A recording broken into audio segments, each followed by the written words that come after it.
What's up guys, it's me Jeremy. Patch 6.1 is finally out, and among all of the relatively large amount of balance changes taking place, there's always a few major indirect or hidden buffs that occur as a result of those changes. If you enjoyed the video, don't forget to hit that like button, and if you don't enjoy the video, please click the dislike, and if this video hits, let's say, 8,000 ratings, I'll make another one of these for the next patch. Anyways, let's get started. The first group of champions who received an indirect buff are AP junglers who weren't really able to build Runeglaive. The new AP jungle item Rune Echoes is much more dynamic, and for champions like Fiddlesticks especially, as well as a lot of the other off-meta AP junglers, this new item is going to fit much more fluidly into their kits, and also adds in a nice touch of movement speed and a bit more mana regen, which is a nice tool for those kinds of champions. Runeglaive caused AP champions with useless auto attacks to have to resort to clunky rotations and weird combos in order to maximize their damage, but since Rune Echoes procs on a spell hit rather than on an auto attack, it's much easier to incorporate into a skill set. However, for the champions like Elise and Evelyn who are able to use Runeglaive perfectly fine, this is going to be a little bit of a nerf since the overall power of the item is just a little bit less. Either way, hopefully Rune Echoes will bring rise to some off-meta AP junglers, as the item can fit much more easily into an awkward skill set. The next group of champions who received an indirect buff are AD casters and assassins.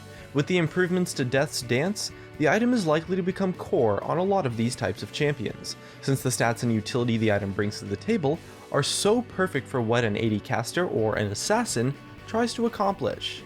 Damage, cooldown reduction, healing, and pseudo-tankiness all wrapped up into one awesome item with a fairly decent build path. And the only reason why it wasn't popular before is because it was hilariously gold inefficient, but now that that's improved by quite a bit, we're likely to see the champions that can make use of it get a leg up.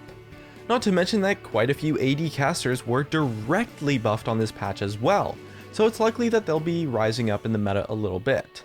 And with a buff to AD casters and assassins, it means a nerf to immobile mages who struggle versus those kinds of champions, especially in lane, since they tend to be hyper mobile and have an easy time fitting a hex drinker into their builds.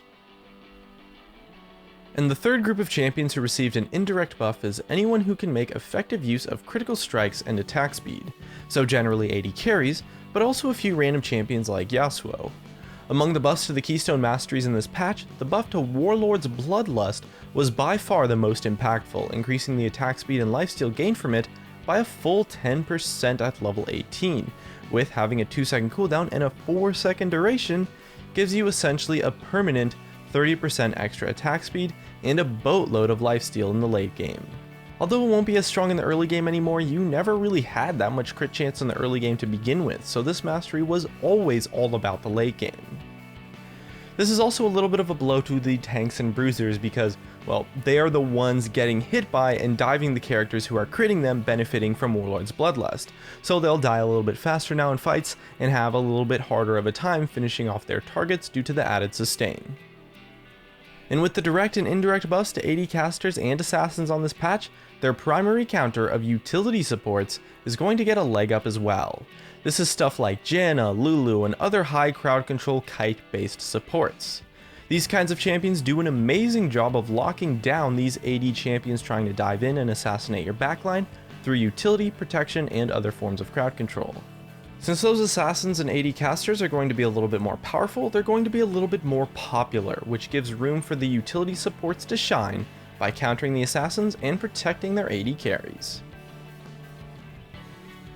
And that's just about all of the hidden buffs that I could come up with. Here are some of my favorite comments from a previous video where I asked what your favorite thing about Jhin was. For a chance to be featured in a future video, leave a comment about what your favorite change in patch 6.1 is. Thanks for watching, and I'll see you guys next time.